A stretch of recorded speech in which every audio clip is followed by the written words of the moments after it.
Programs are weird. Okay, so we are up and going in the group. So I have Stitchee Michelle here with me. She is an avid, used to be paper planner and has moved into the digital world of planning. And I thought it would be a lot of fun to have her kind of explain why she did that, how she did that kind of thing, because a lot of people think it's a lot harder than it really is. But it's a fun way to be able to bring your planner kind of on the go if you have, if you travel a lot or you just don't want to carry the big bulky papers with you, that sort of thing. So I will let her take the floor here, and then if anybody has comments or questions, feel free to put them in the group. I will keep an eye on that, and Michelle can address any questions anyone has. Hi, All yours, Michelle. So, like Amanda said, I was always a paper planner. I love my planners. I love going to get office supplies and stickers and all those things. But once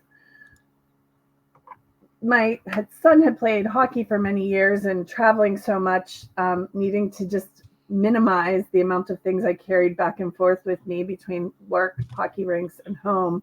I did go digital, even with my book reading, which I never thought I would do either. But I really like using the digital planners. I like it because, as Amanda said, I always have it with me. I use it on my phone and my iPad. My phone, I don't really use my Stitchee planner to like add or change things, but I can see things. I also use a digital planner for my own personal things that I also have separately. And digital planners are getting a little more advanced too, which every year this becomes more advanced where you can actually link things. They're starting to be able to link things from your digital planners into like Google Calendars or Outlook calendars. So for those that like that option, those are coming down the road a little bit. I've not used them myself. I also like, I know a lot of the things that I do in my planner are things that I've learned from listening to what people do in their paper planners. I like that there are some options. Like we always say, oh, we wish we had one more page to do this. Well, in your digital planner, you can do that and you don't have paper sticking out. You don't need that folder. So it's really cool to be able to just like quickly add another page. I'm going to show everybody done some finishes already and thought, oh, I'll probably by the end of the year, hopefully need another finishing page. So I'm going to add one today and try to show you that.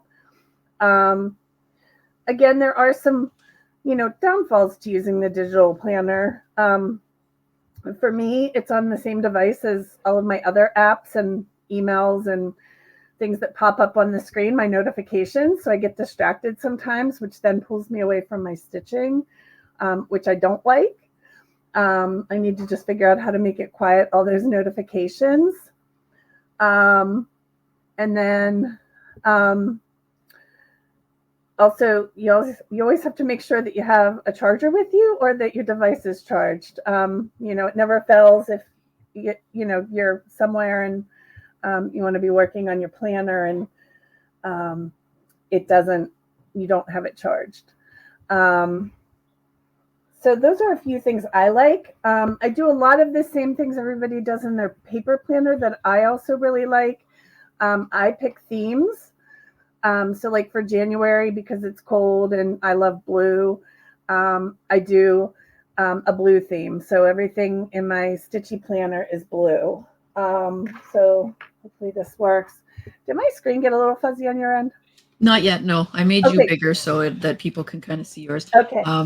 After this video, if there's specific things that Michelle is kind of wants to show more, we may do like a follow-up recorded video where she can capture her screen a bit better. It's just using an iPad, and the computer makes it a bit more complicated to pop it on. So we're gonna do this in two forms. Yeah. So hopefully this works. Whoops. So I'm not sure if this is going to work, but I like to use the blues. So like I said, I use that even to fill in my X's. It's really easy to do. You also have control with your the thickness of whenever you're drawing. So up right at the top here, you can see.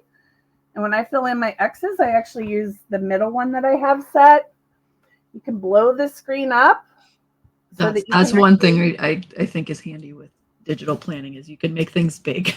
Yeah, you can make them bigger, smaller, put them back into size. You know, I always make it bigger as I'm like filling in a square. And I messed up. You just hit that back button. But very, you know, my X is filled in. And then you can go back to smaller. The other thing you can do, and I did this morning. I'm so sorry. I actually wanted to purchase a piece of fabric and didn't want to wait because I need it for something in February. And it won't ship it'll take until the 27th to get here. So one thing that's really cool that you can do is as you pull your pen across,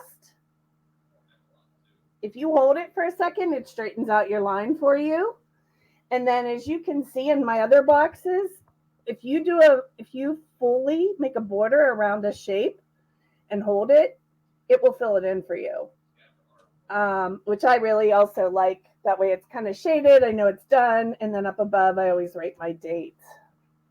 But I love themes. So I know when we've done paper ones, I've seen people also do a lot of themes throughout their books. For my Stitchee board this month, I'm using snowflakes over each one. And that's really easily done. And I'm kind of OCD. I like, so I created my snowflake and I just can copy it. So when I finish something else, I can just copy it and paste it right over the ones that I haven't completed yet. So those that have the OCD feel like it could all look exactly the same. And it just makes it easy. I don't have to create that snowflake every time. And I'm trying to just update my planner. So those are kind of some of the theme things that I do. And then in my stitching, in my weekly, I color code my projects. So I'll have different colors of the projects that I'm working on and the stitches that I've done. So I use that where I write everything. One advantage is what I try to do is I try to plan my week out. So here's what I have currently for Saturday and Sunday that I'm going to work on. But if I don't finish those, I can very easily move them. I don't have to erase in my book. I don't have to move anything. It's a really cool little lasso tool at the top. It looks like a little rope. And what you do is you just draw around it. So there's a little blue line. You just grab that and you can move it wherever you want onto another day. Or if you want to move it to another page, you just grab it. It gives you a toolbar at the top. Click copy. I'm in next week. And hopefully I just didn't hit it. And then it will give you a toolbar and then you just click paste again. So that's one advantage where, you know, those of us that like to keep our planners nice, keep everything in them, you don't have to erase anything. You can just lasso it and move it very easily. With that lasso tool, you can also grab things and resize them. So if you start writing and you're like, oh, I wrote too much and I don't have enough room, you can resize it, make it a little smaller and give yourself some more room to write. In that tool, you also can change the color of things very easily. So if I wrote my project,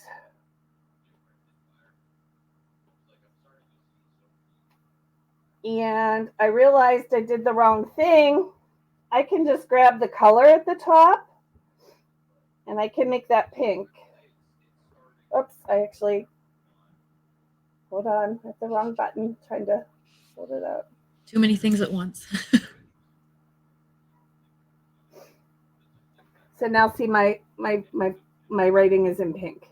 So you very easily can change things right to the colors you want. And now I just hit the button on the top, the arrow back, and I'm back to purple, which is what it should be. All right, let me see what other. It's really easy to navigate through your planner. So at the top, see, I'm getting notifications about something moving outside my front door. It's really easy to move through your planner. So there's a button at the top, and when it looks like a little palette with like a pen, that allows you to click the tabs, which you can do with your finger, or you can, I'll just use my pencil since I'm on the call. So it took me right to March. Whoops, what did that? So now I'm in March. So you can easily navigate through, but then you always need to make sure you go back, and it looks like a little like overlapping pens or a sword or something. I don't know what it is, but that's what allows you to write. If you're in the other one, you can't mark anything or change anything. So you always have to make sure it's in this mode to be able to write. Very easily, you can erase it, or you have an eraser button. You can actually do a really big eraser if you want. One of my favorite things is all the pen colors. So along this toolbar on the top, you can select colors and come up with a lot of different colors. If you look up the hex color for different colors of floss, you can even put in the floss color you're using, which I do sometimes for projects. And you just do that by hitting the add button at the bottom. Look up online, or I have like a little spreadsheet I use that has like the different floss colors, and you just put in what that HEX number is, and it will select the color of floss. It's really cool. And I actually do that sometimes if I'm trying to make a decision, if it's a pattern that you're deciding what color to use. But I love being able to pick and add lots of pen colors to my I'm pretty sure planner.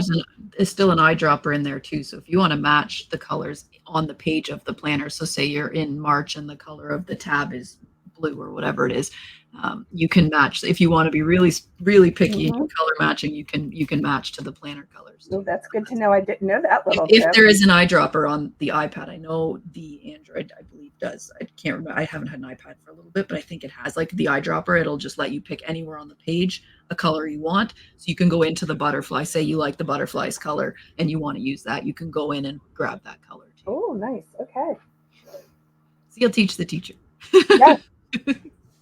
Like I said, I'm not a pro. I've muddled my way through and really gotten pretty good at this, but lots to always learn. As I mentioned before, adding a page.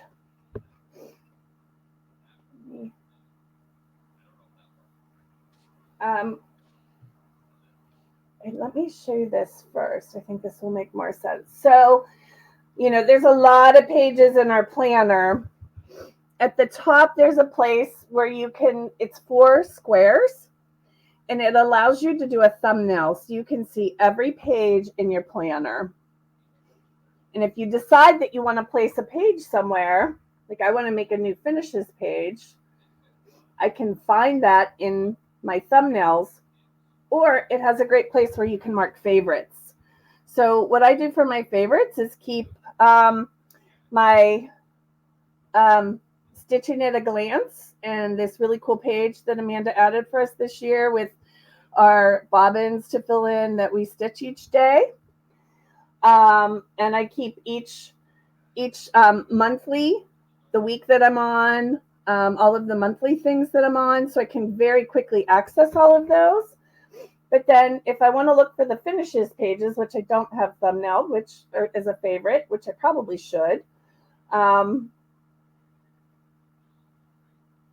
So when I get to those finishes,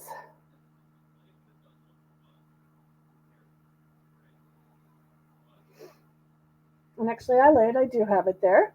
You can very easily add a page. There's a button at the top. It's a little page with a plus in it. So, and it even allows me if I want to add it before or after. So I say after, and I click it. And now I have a whole new template a whole another page for my finishes, which hopefully You'll be able to fill up this year. I want to fill them up this year. So it's really easy to add more pages. There's pages that we like that get added. And it's just like, yeah, I get a lot of requests for there should be more pages of like the planner, like the project planning pages. Cause like for some people like myself, I do a couple large projects all year and I don't use the progress planners for my small stuff because they're usually a week or two and I just put that in the week. But some people like to use those for every single thing. So that's a bonus to that part.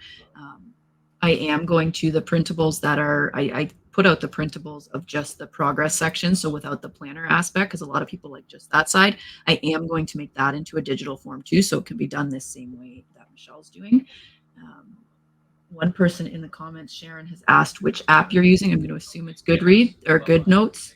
I use GoodNotes. I know you can also use Notability, but I use the GoodNotes app. Yeah. And there is a charge, I think, when you buy the app, but I don't think it's. I was going to say they've now are on most Android devices and some of them it won't work on because before it was that it was more of an Apple thing. But it is like, I know my tablet's got Good Notes on it too now. And there is a way to there's certain tablets you can get pens as well as the same way the Apple Pencil works. It can be done without a pencil. If you type, like you can like click on it and type with the little keyboard that's on your tablet or really messily with your finger. Yeah, right within on the top of there's a place to get a keyboard. You can pull the keyboard up and then just type right within the app. You can also select it and make like a text box and just text, write. And then if you don't like your writing, you can just have a text box wherever you put it. So it's like right within the app and you can pick different fonts, font sizes, and colors again.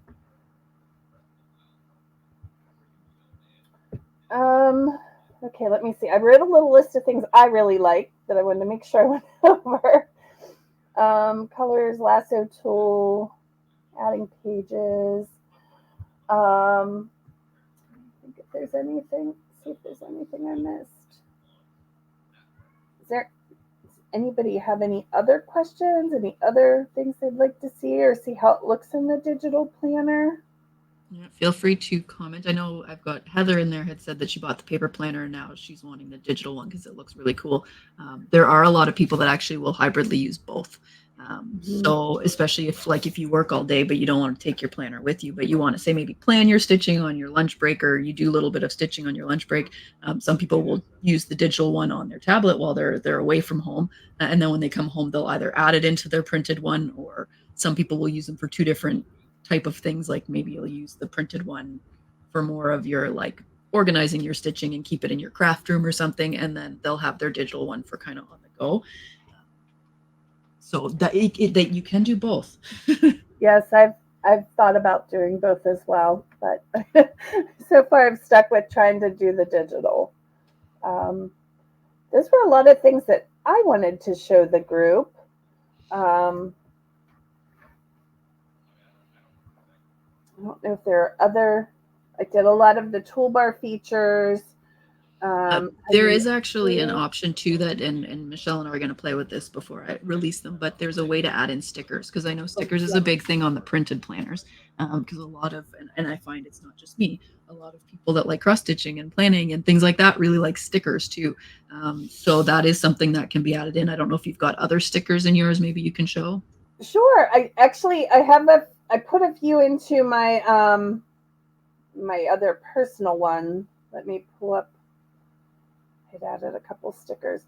The other thing you can do is, I know when we talked last week on live, people were putting in pictures. So you can just take a picture of your finished projects and just put them right in. There's a button at the top again.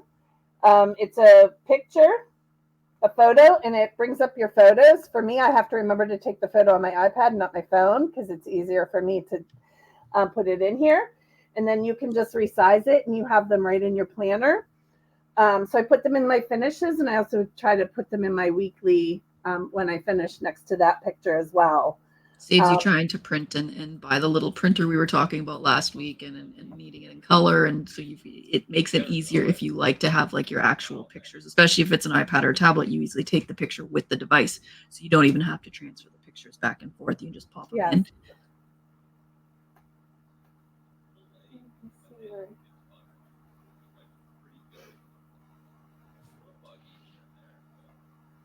Yeah, there are a lot of really cute. There's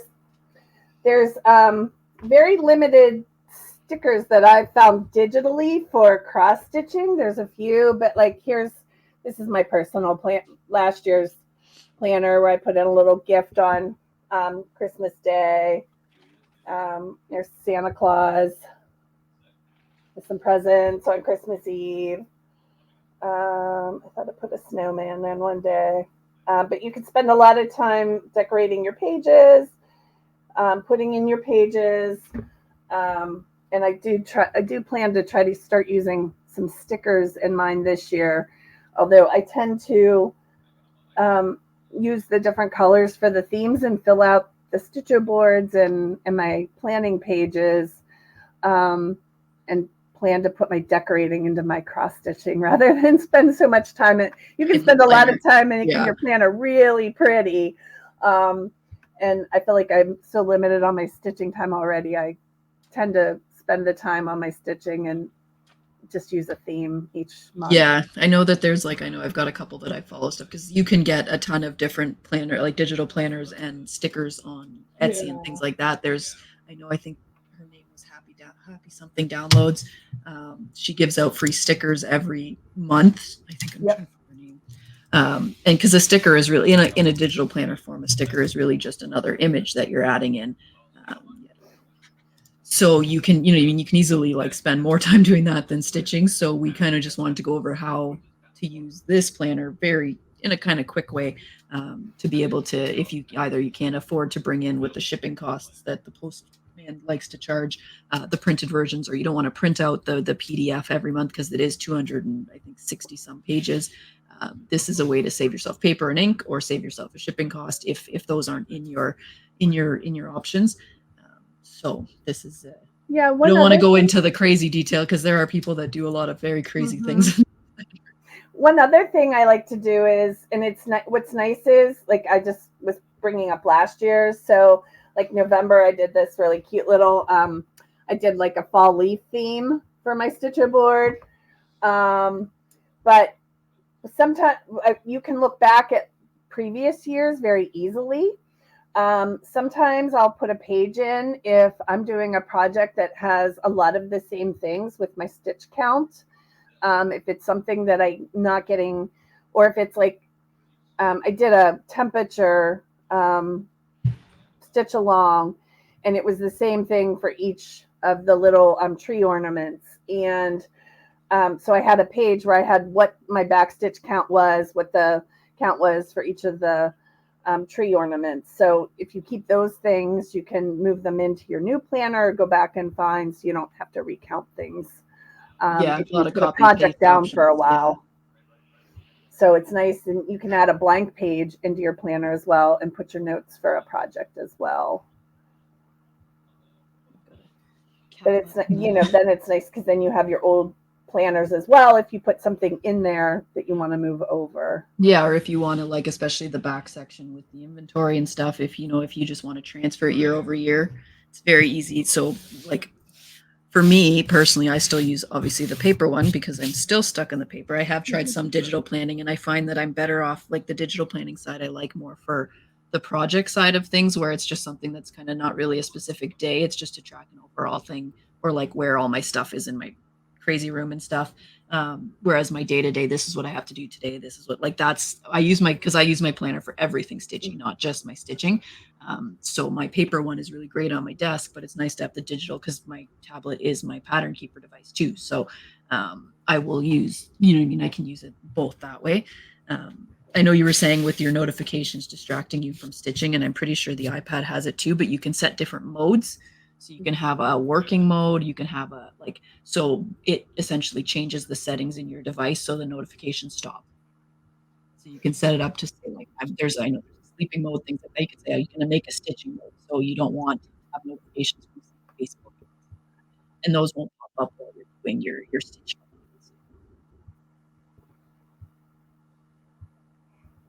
Yeah, those were all the things I had on my list to show today, Amanda. So if anybody else is going to end up watching this recorded after this, because I know a lot of people aren't in the same time zone, you are welcome to add in comments going forward, and I'll keep an eye on it. Michelle will keep an eye on it. And as I said before, if there's very specific things that would be easier for her to actually screen capture, she's willing to do some pre-recorded little tutorials and stuff too. So any questions are welcome in the comments, even if you're watching this and it's not live. We'll just be typing in the comments, obviously not just verbally replying to you. So I thank you for coming and doing this. Oh, thanks for asking me. It was great. So I know I mentioned it last week too. I'm trying to pop into the group with different things and different stitchies with different topics a couple times a month at least, so that people can meet all our awesome little stitchies and learn some fun things, because things come up that aren't even the topic of conversation. I know last week we got on to different topics and people learned a few new things about a printer they can buy, stuff like that. So it's really neat to bring different people up, and because we all do things slightly different, and it could work for somebody else that's watching. So I appreciate other people other than myself giving out the ideas and showing what they do, because we all kind of do things slightly different.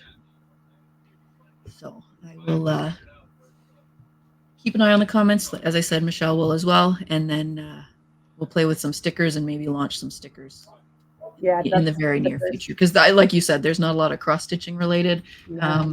They're all just mostly planner and like holiday themed and stuff like that. So we'll try to play with those and maybe get there too.